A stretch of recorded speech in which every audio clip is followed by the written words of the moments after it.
Hi guys, it's Ed here, just showing you a little video about my keyless ignition on my Rocket 3. So here's my Rocket 3. There's no key there right below my dash cam if you actually get you a better look. No key in the slot. I'm gonna just for grins, I'm gonna put the engine in run mode. And you see everything stays dark. The dash is dark, the engine's in run mode. All the lights are dark. Dark, dark, dark. In fact, we'll turn them on too, just so we can see. Put the high beam on, put the fog lights on, everything. Put the low beams on. Everything. All the lights are on. Everything's good to go. Now we're gonna walk in here into my garage, and here's what I just added today. This key fob. Don't have to press any buttons. The buttons are used for programming.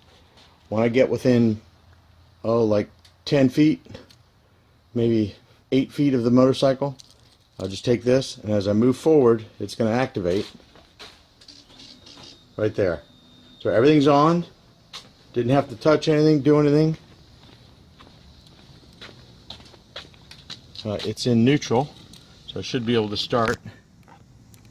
If I pull in the clutch, how am I going to do this? I'll hold the phone like this, if I can. Started right up, turn it off by this, and everything's quiet again, and I'm good to walk away with my key. That is the Guard Dawg Security. Looks like I'm going to be loving it.